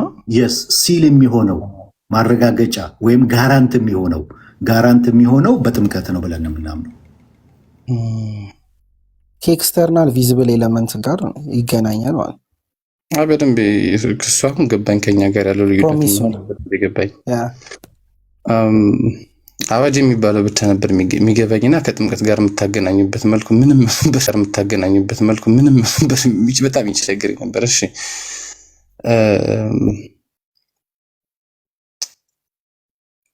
እንደዚህ ግን አዋጁን ከጥምቀት አስቀድሞ ያደረገ ጀስቲፊኬሽን ከሪጀነሬሽን በፊት ያደረገ በስትሪክት ሴንስ ምናምን የሚባሉት ሀሳቦች ላይ ማለት ነው። እንደዚህ አይነት ግን የአባቶች ጽሑፍ ይኖሩ ይሆን? ይህንን ሀሳብ በዚህ አይነት መልኩ ያዘሉ ዴቫ? ከዚህ በፊትም እኮ ብያለሁ።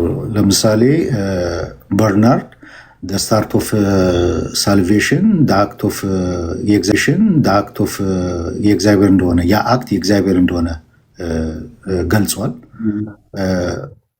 ኦፍኮርስ በጽሁፎቹ ዲቴልስ ላይ ሲነርጂዝም እንትን የሚል the act of the start of salvation ግን ሞነርጂዝም እንደሆነ ያንን ነገር እግዚአብሔር እንትን እንደሚያደርግ ያንን አክት በሚያደርግበት ሰዓት እግዚአብሔር አክት በሚያደርግበት ሰዓት የሚከናወኑ ነገሮች ናቸው። እነዛ ነገሮች ከተከናወኑ በኋላ ለምሳሌ ኢትዮጵያዊ ጃንደረባ የሆነ ክፍል እያነበበ ነበር አይደለ? ምን እንደሚል አይገባውም። ያን ነገር እንዲያብራራለት ወይም ደግሞ እንዲያስተምረው እንዲነግረው ተላከለት ወንጌላዊው። ኦኬ ያንን ነገር እንትን አለ፣ በዛ ነገር አመነ። ኦኬ በዛ ባመነበት ሰዓት ቅስፈት በህይወቱ የተከናወኑ ነገሮች አሉ በኃጢአተኛው ሰው ህይወት ውስጥ። ነገር ግን ከዛ በኋላ ቀጥሎ እየሄዱ ግን እንዳልጠመቅ የሚከለክለኝ ምንድን ነው አለ? ካመንክ ተፈቅዶልሃል አለ። ካመንክ ተፈቅዶልሃል። ኦኬ በማመን ውስጥ ያለ ነገር እንዳለ እናያለን። ከዛ በኋላ ሲጠመቅ እናያለን ማለት ነው። ቅድምም ሲጠቀስ የነበረው የጆን ክርስቶስም ኦምሊ ኤፌሶን ኦምሊ ምዕራፍ 2 ላይ ፌት ጊፍት ኦፍ ጋድ እንደሆነ የእግዚአብሔር ስጦታ እንደሆነ አክት ኦፍ ፌት የእግዚአብሔር ስጦታ እንደሆነ ጳውሎስ ሲናገር እንደዚህ እምነት እንኳን ጳውሎስ ሲናገር ከእኛ አይደለም፣ እግዚአብሔር ባይመጣ ኖሮ እሱ ባይጠራ ኖሮ እንዴት ማመን እንችላለን? ጳውሎስ ሲናገር ይላል ካልሰሙ እንዴት ያምናሉ አለ። ስለዚህ እምነት እንኳን ከራሳችን ተነሳሽነት አይደለም የእግዚአብሔር ስጦታ ነው አለ ጆን ክርስቶስም። ኦኬ ያን ስጦታ በምናይበት ሰዓት ከጥምቀቱ በፊት የሚከናወኑ ነገሮች ናቸው። እምነት ሲሰጠው ለኃጢአተኛው ሰው እንዲያምን ሲደረግ ይሄ ስታርት ኦፍ ሳልቬሽን ላይ የሚካሄዱት ነገሮች በሙሉ ከጥምቀት በፊት የሚካሄዱ ነገሮች ናቸው። ያ ከጥምቀት በፊት የሚካሄዱት በኃጢአተኛው ሰው ውስጥ እግዚአብሔር አክት የሚያደርገው የሚሰራው ነገር ኤፊካሲውን የሚያገኘው ምን እንለዋለን? ወይም ሲል የሚሆነው ጋራንት የሚሆነው በኦብጀክቲቭ ላይ ስለሆነ እኛ የምናምነው ጋራንትን የምንጥለው ኦብጀክቲቭ በሆነ ጥምቀት የእግዚአብሔር ስራ ነው ብለን ስለምናምን ልክ በሚጠመቅበት ሰዓት ኤፊካሲውን ጋራንትም ይሆናል ሲልም ይሆናል ብለን እናምናለን። ከጥምቀት በፊት በኃጢአተኛው ሰው ህይወት ውስጥ እግዚአብሔር ያከናወነው በልቡ ያካሄደው ነገር ማለት ነው። ለእናንተ እንደዛ ሊያሰሙ ይችላሉ። እነሱ ለእኔ ብዙም እንደሱን አይነት ትርጉምን አልሰጠኝም። እስቲ ግን ያለሁበት ገዳም ኦልሬዲ የበርናዶስ የመሰረተው ገዳም ነው እና የእሱ ኮሌክሽኖች ኦሪጂናል ስራዎች ምናምን አላቸው እና ሰጠኝና ሙሉ ሌተሩን ከነ ሙሉ ኮንቴክስቱ አይቼ እንግዲህ እንደዛ ላይ እፈልጋለሁ። የታወቀ ስለሆነ ነው በርናርድ ላይ በጣም ሲነርጂቲክ ነው በጽሁፎቹ እና እንደገና ደግሞ ግሬስ ኤንድ ዊል የሚለው መጽሐፉም የታወቀ ስለሆነ ብዬ ነው። እና እሷን ያልካትን ፓርት ለማግኘት ሙሉውን ብትጠቁሜ ደግሞ እፈልጋለሁ እንዳለ ሙሉን ለማየት ማለት ነው። ያ ሀይ በላይ እንዳረሰው በዛ በዌትስአፕ ላይ ጽሁፎቹን ያልኩን አጋራለሁ። እንደገና ደግሞ ኦግስቲን ዋናው እኮ የእኛ ቴዎሎጂ የተመሰረተው ወይ እንትን ያለው ኦግስቲንያን ነን እኛ።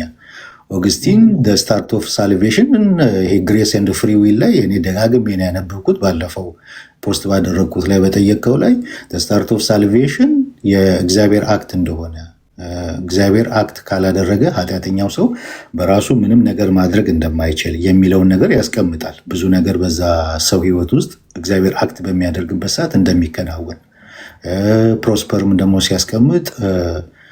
ሲያስቀምጥ ይሄ በኃጢአት የወደቀው ሰው ፍቃድ እንደ ራይደር ነው ማለት እንደ ፈረስ፣ አንድ ፈረስ በራይደሩ እንደሚጋለብና ፈረሱ በራሱ የሚሄድበትን መወሰን እንደማይችል ራይደሩ የሚጋልበው ሰው የሚሄድበትን ዳይሬክት እንደሚያደርገው ነው ነፃ እስከሚወጣ ድረስ ያለው። ነፃ ሲወጣ ግን በዛ ነፃ በማውጣት ውስጥ ሞነርጀቲክ የሆነ አክት በኃጢአተኛው ሰው ህይወት ውስጥ እንዴት እንደሚከናወን ይገልጣል። እና እነዚህ ሁሉ እንትኖች አሉ በኃጢአተኛው ሰው ህይወት ውስጥ የሚከናወኑ ከጥምቀት በፊት የሚከናወኑ ነገሮች ማለት ነው። ልጨምር ይፈቅድልኛል? እሺ፣ ግን ሌሎቹ እንዳትይዝባቸው።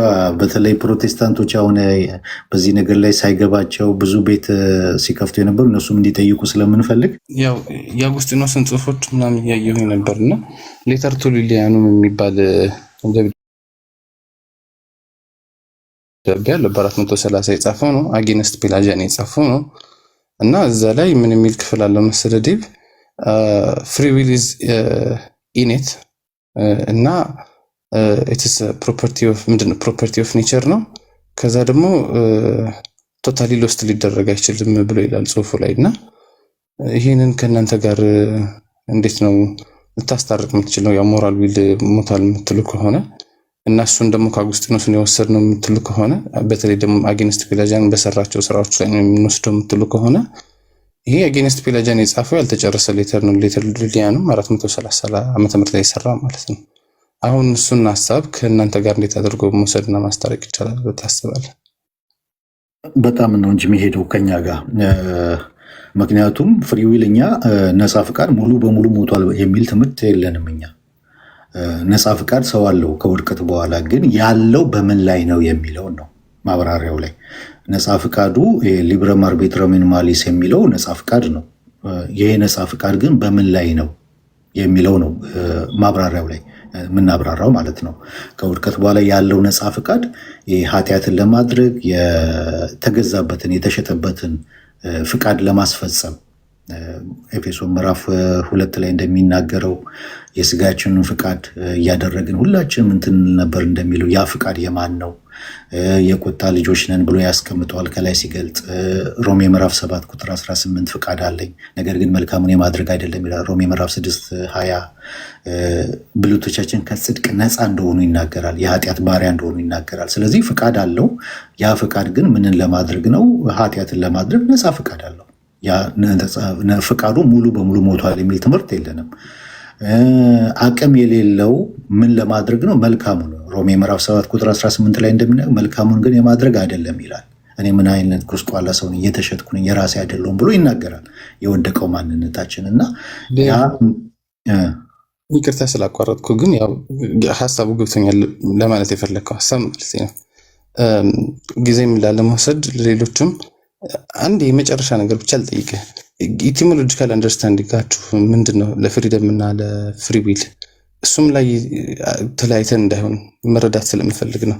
እሱም ብቻ ልጠይቅና ልሄድ። በቃ አሁን ያልከው ሀሳቡ ገብቶኛል። እንዴት ልታስታርቀው ነው የሄድክበት መንገድ ተረድቼዋለሁ። ያው ብዙ እንዳትለፋ ብዬ ያ ሞራል ዊል እና ናቹራል ዊል ብለን እንከፍለዋለን። ሞራል ዊል ላይ ሰው ፍቃዱ ታስሯል፣ ቦንዴጅ ውስጥ ገብቷል። ያንን ማድረግ አይችልም። ኦክስፎርድ ኮንፌሽን አርቲክል 2 ላይ እንደሚገልጠው ማለት ነው። ናቹራል ዊል ይቅርታ፣ ፍሪ ዊልን ሳይሆን ሀሳቤ ኤቲሞሎጂካል አንደርስታንዲንጋችሁ የፍሪደም እና የፍሪ ዊል ክፍፍሉን ምናምን ሳይሆን ፍሪደም እንደዚህ ነው፣ ፍሪ ዊል ደግሞ እንደዚህ ነው የሚለውን አንደርስታንዲንግ ጥያቄ የለው። ኦኬ ፍሪደም ፍሪ ቾይስ ራይት ፍሪ ቾይስ ራይት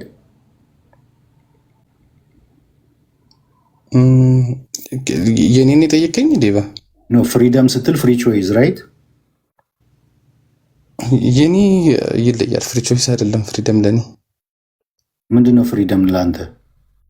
አኮርዲንግ ቱ ሴንት አውግስቲን እና ቶማስ አኳይናስ ስለምናየው እኛ ፍሪደም ማለት ሁለት ምንድነው የሚመረጡ ነገሮች ሲኖሩ ነው ፍሪደም አለ ብለን የምንለው እና ፍሪደም ማለት ሊመረጡ የሚችሉ ነገሮች መኖር በዛ ሰውዬ ዙሪያ በዛ ዙሪያ እንደሚወራው ኮንቴክስት ነው የምንወስደው ፍሪደምን። ያ the same thing አኳይነስን ነው እኛ የምንጠቅሰው። አኳይነስ አሁን በሱማ ቴዎሎጂካ ፓርት 1 ኩዌሽን 83 አርቲክል 3 ላይ የሚያስቀምጠው ማለት ነው። እዛ ላይ ፍሪ ቾይዝን ያብራረዋል። ፍሪደምን ፍሪ ቾይዝን በደንብ ያብራረዋል እና የምን ውጤት እንደሆኑ ራሱ ኮምቢኔሽን ኦፍ ማይንድ እና ዊል እንደሆኑ የነዛ ኮምቢኔሽን ውጤት ደግሞ ፍሪ ቾይዝ እንደሆነ ብሎ የሚያብራራው ክፍል አለ እዛ ቦታ ላይ ራይት። ፍሪደምን እንደኛ የሚመረጡ ነገሮች መኖራቸው ብላችሁ ነው የምትፈቱት እናንተም? ኦፍኮርስ ምርጫ ከሌለ ከሁለት አንዱ በጣም መጥፎ ምናምን መምረጥ ካልቻልክማ ምን ፍሪ ቾይዝ አለ? ፍሪደምን ማለት ነው። ከዛ ፍሪ ዊልን ደግሞ የመምረጥና የመወሰን አቅም ብላችሁ ነው የምትፈቱት ማለት ነው። ውሳኔው ምን ማለት ነው? ማይንድ ጋዘር ያደረገውን ያወቀውን ያሰላሰለውን ያቀደውን ያንን ነገር ዊል ምን ያደርገዋል? ሴሌክት ያደርገዋል። ሴሌክት አድርጎ ሪዛልቱ ያ ፍሪ ቾይስ ወይም ደግሞ ፍሪ ዊል ተብሎ ይጠራል። ሪዛልቱ የሆነ ቪዲዮ ማይቼ ስለነበር ነው። ቆይ እልክልሃለሁ ታየዋለህ። እሺ አሁን ተስማምተናል። በቃ የተናገርነው ነው። አይ ግን እናንተ አይደላችሁም፣ ግን ሳምሃው ልተራንሰው ችግር የለም ልላክልህ እና ታያለህ። ኦኬ አሁን ከተናገርነው ጋር ይጋጫል። ፍሪ ዊልን ከፍሎ በሚያስረዳበት እንትን ፍሪደም ነው የሌለው የሚል አይነት ካይንድ ነገር የሰማሁበት መሰለኝ ካልተሳሳትኩና፣ እስቲ ቆይ ልክልሃለሁ ታያለህ። ያ ፍሪደም ላይ አሁን ቅድም እንዳልኩ መጀመሪያ እንዳስቀመጥኩ ነው። ፍሪ ቾይዝን ይሄንን ካብራራም በኋላ ፍሪ ቾይዝ የማይንድ እና የዊል ኮምቢኔሽን ውጤቱ ሴሌክት የተደረገውን ሪዛልቱን የሚያሳይ ነው ብለን ካልም በኋላ ፍሪደምን ደግሞ በምናይበት ሰዓት ይሄ ክፉን ለማድረግ ነፃ ፍቃድ አለው ብለን ስናብራራ ይሄ መልካሙን የማድረግ ግን እስራት ውስጥ ነው ያለው ብለን እናብራራለን። የኦክስፎርድ ኮንፌሽናችን አርቲክል 2 ላይ እንደሚያስቀምጠው ያንን በጎ የማድረግ ለእግዚአብሔር መልካም የመመለስ አሁን እሱን ፍሪደም ብለህ ካልከው እዛ ላይ መልካሙን የማድረግ ላይ ያለው ፍቃድ እስራት ውስጥ ነው። የግዴታ ዲቫይን ኢንተርቬንሽን ያስፈልገዋል። ነፃ መውጣት አለበት ከፍቃድ እስራት ውስጥ ብለን እናስቀምጠዋለን። ፍሪደም ግን ያው ከድነት በኋላ ነው እንትን የሚለው ኤክሰርሳይዝ የሚያደርግ ያ ምንድን ያልከው? አንድ ጊዜ ድገምልኝ። ይሰማል አሁን? አዎ ይሰማል። እስቲ ድገምልኝ አንድ ጊዜ። ፍሪደም ላይክ ሪዲምድ የሆኑ ሰዎች ከዳኑ በኋላ የሚያገኙት ነገር ነው። ፍሪደም ማለት የሚመረጡ ነገሮች መኖር ማለት ከሆነ ሰውየው ሳይድን በፊት የሚመረጡ ነገሮች የሉም ብሎ ማለት ነው። ና አይ ነበር አሁን ናቹራል እና ሞራል ብሎ እንደለየው ካየ ነው። አሁን እኮ እኔና ዴቪድ የተስማማውን ነገር እኮ አፈረስክብኝ። ፍሪደም የሚመረጡ ነገሮች መኖር ነው ተባባልን። በኋላ ፍሪ ዊል ደግሞ የመወሰን አቅም ነው ተባባልን። ስለዚህ ከመወለዱ በፊት አይ ብሊቭ ፍሪ ዊሉን ካለ እግዚአብሔር ጸጋ በደንብ ማጣጣም ይችላል ብለን አናምንም። ላይክ ዲፕራይቭድ ነው።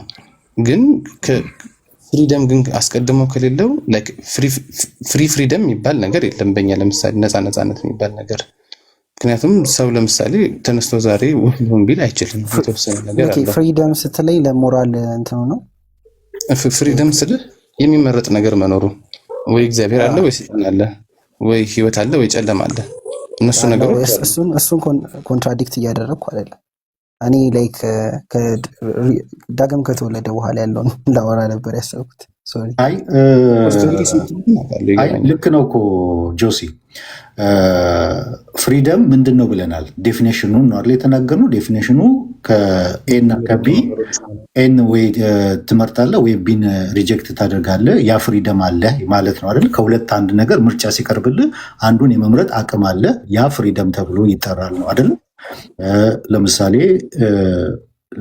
ለምሳሌ የአሜሪካ አሁን ፕሬዚዳንት ሁለት ሲቀርቡ መጨረሻ ላይ ለምርጫ ህዝቡ ምን ያደርጋል? አንደኛውን ሴሌክት ያደርጋል፣ የምርጫ ካርዱን ይጥላል፣ በአንደኛው ላይ ይመርጠዋል ማለት ነው። ያ ፍሪደም ማለት ዴፊኒሽኑን ነው ያብራራ ነው። ፍሪ ዊል ደግሞ ወይም ፍሪ ቾይስ ደግሞ ማለት ምን ማለት ነው የሚለውንም ከቶማስ አኳይነስ ተነስተን አብራራ ነው። ፍሪ ቾይስ ማለት ኮምቢኔሽን ኦፍ ማይንድ ኤንድ ዊል እንደሆነ ያ ሪዛልቱ ማይንድ ያሰበውን ያሰላሰለውን ያወቀውን ነገር ዊል ደግሞ ሴሌክት ያደረገው ሪዛልቱ ፍሪ ዊል እንደሚባል ወይም ፍሪ ቾይስ እንደሚባል ያንን ተናገረ፣ ዴፊኒሽኑን ማለት ነው። ፍሪደም ላይ በምንመጣበት ሰዓት ያለው ፍሪደም ለምሳሌ አንተ እኔ ቤት መጥተህ የሚጠጣ ያለው ውሃ ብቻ ከሆነ ምርጫ ምን ብቻ ነው የሚሆነው? ኮካ ሊሆን አይችልም። ያለው እኔ ጋ ምን ብቻ ነው? ውሃ ብቻ ነው ያለው። ስለዚህ የግዴታ ምኑን ነው የምትመርጠው ማለት ነው? ውሃውን ብቻ ነው የምትይዘው፣ የምታነሳው፣ የምትመርጠው ማለት ነው። ሁለት ነገር ካቀረብኩልህ ነው። ሁለት ነገር ካቀረብኩልህ ለምሳሌ ኮካና ውሃ ባቀርብልህ ወይ ኮካውን ልትመርጥ ትችላለህ፣ ወይ ውሃውን ልትመርጥ ትችላለህ። ያቀረብኩልህ ግን በማቅረቢያ ውሃ ብቻ ከሆነ ልታነሳ የምትችለው ልትመርጥ የምትችለው ውሃውን ብቻ ነው። ስለዚህ በውድቀት ጊዜ ሰው ያጣው ምንድን ነው ብለን እንላለን? ያንን ፍሪደም ማለት ከመልካምና ከክፉ መልካሙን የመምረጥ አቅም የለውም። ያንን ቹዝ የማድረግ አቅም የለውም ብለን ነው የምናስቀምጠው። ፍሪደም ኤክስትሪንሲክ ነው አይደለም? ፍሪደም ኤክስትሪንሲክ ነው፣ ውጫዊ ነው። ፍሪደም ሰውየው የሚመርጠው ነው አይደለ? ሰውየው የሚመርጠው ነው። ሰውየው ምርጫ ሲቀርብለት ሰውየው ከሁለት አንዱ ከኤ ወይም ከቢ አንዱን የሚመርጠው ነገር ነው። አሁን ኤ ምንድን ነው? መልካምና ክፉ አለ። አዳም ይሄ መልካምና ክፉን የመምረጥ ፍቃዱ ከውድቀት በፊት ሙሉ ፍሪደም አለው። ሙሉ ፍሪደም ምንም እንትን ከውድቀት በፊት ያለው ፍሪደም መጥፎ ነገር ብቻ ከሆነ ኤክስትሪንሲክሊ ያለው የፍሪደም ኤግዚስተንስ ለዛ ሰውዬ እንደ ፍሪደም መጠቀስ አይቻልም። አኒሌትድ ይደረጋል፣ ፍሪደም አይደለም። ምክንያቱም ክፉ ነገር ብቻ ነው የሚመረጥ ያለው። ልክ ውሃ ብቻ እንዳልከኝ ሌላ ምንም አማራጭ የለውም ማለት ነው። ስለዚህ ኤክስትሪንሲክ ከሆነ ፍሪደም ራሱ አንድ ነገር ብቻ ከሆነ ፍሪደም እንዴት መባል ይችላል? ያለው ምርጫ ያ ስለሆነ ያንን ሴሌክት ያደርጋል፣ ያንን ይመርጣል፣ ያንን ያደርገዋል። ያንን ካደረገውና የቀረበለት ነገር አንድ ብቻ ነው፣ ማድረግ የሚችለው አንድ ብቻ ነው። ስለዚህ ያንን ሴሌክት አድርጎ ሴሌክት የማድረጉ አቅም ነው ፍሪደም የሚያሰኘው። ያንን አማራጭ የሌለው ነገር ግን ፍሪደም ይባላል። ሌባ አማራጭ የሌለው ነገር ግን ፍሪደም ይባላል። ያለው የቀረበለት አንድ ማድረግ የሚችለው አንድ ነገር ብቻ ከሆነ ያንን ነገር ምን ያደርገዋል? ሲያደርገው ያለው ፍሪደም የተገደበ ነው። ሊብረም አርቢትረም ኢን ማሊስ ብለን የምናስቀምጠው አግራጊ የተጋባው ነው። ላይክ የስፒሪቹዋል ፍሪደም ነው ጆሲ። እንዲህ በጠቅላላው ስለ ፍሪደም ነበር የጠየቅኩትና ወደ ስፒሪቹዋልም ስናመጣው ፍሪደም ማለት ሁለት የሚመረጡ ነገሮች ማለት ከሆነ ሰውየው ግን ያለው ምርጫ አንድ ነገር ብቻ ከሆነ የአንድ ነገር ብቻ ነፃነት ማለት ይቻላል ወይ? በቃ ቶታሊ ወደ አንድ ነገር ብቻ ዲግሬድ የተደረገ ነገር ነው እና አማራጭ የሌለው ምርጫ ነው የሚሆነው እና እሱን ፍሪደም እንዴት ብሎ መጠራት ይቻላል? ለዛ ነው ትንሽ ግራ ይገባል። አይ ቲንክ ስፒሪቹዋል ፍሪደም አለው አንልም። ከእንትን ቢፎር ግሬስ አይ ቲንክ እንደዛ የምናስተምር መሰለኝ ካልተሳሳቱ። አይ ቲንክ ሳይሆን እንደዛ ነው የምናስተምረው። ኮንፌሽናችን የሚያስቀምጠው ያ ነው። መልካሙን የመምረጥ ወይም ደግሞ በጎውን ነገር የእግዚአብሔር የሆነውን ነገር የመምረጥ ፍቃድ የለውም ማለት ያ ፍቃዱ ቦንዴጅ ኦፍ ዊል ገብቷል ያንን የማድረግ ነገር። ግን ያንን ስንንል ደግሞ ሊብረም አርቢትረም ኢን ማሊስ ደግሞ የምናስቀምጠው አለ። ነፃ ፍቃድ አለው ብለን የምናስቀምጠው አለ። ያ ሊብረም አርቢትረም ማሊ በክፉ ነገር ላይ ያለው ነፃ ፍቃድ ነው። በክፉ ነገር ላይ ያለው ነፃ ፍቃድ አለው። በዊሉን ደግሞ ዲስቲንክት ስናደርገው ሞራል እና ናቹራል ዊል ብለን የምንከፍለው አለ። እሱኛው ገብቶኛል ሌባ። ምክንያቱም በክፉ ነገር ላይ ያለው የመወሰን አቅም ፍሪ ዊል ላይ ነው። ይሄኛው ጥያቄ ያለው ፍሪደም ላይ ነው። ዴቫ ሶሪ በጣም ቅድም እሱን ነው ከሆነ ምን አይነት ዲስቲንክሽን እንዳስቀመጠ ግራ ይገባኝ። ስፒሪቹዋል ፍሪደምን እኛ ምክንያቱም ፍሪዊልን ለመልካም ነገር የለም ብለን ስለምናስተምር ቴክኒካሊ ፍሪደምም የለውም እያለን ነው። ግን እኔ ደግሞ ሲቪል ነገሮችን ለማድረግ ነበር የመሰለኝ። ታስ ዋይ አይ ዋዝ ኮንፊውዝድ። ለሁሉም አቅጣጫ ቢሆን ፍሪደም የሚመረጥ ነገር መኖር ማለት ነው። from the definition of ቶማስ አኳይነስ እና አገስቲን ከሄድን በቃ እሺ አመሰግናለሁ። ለማንኛውም እንደ ገብቶኛል። ሌላ ጊዜ እናወራለን። በውስጥ ደግሞ ትልክልኛለህ መረጃዎቹን። ኦኬ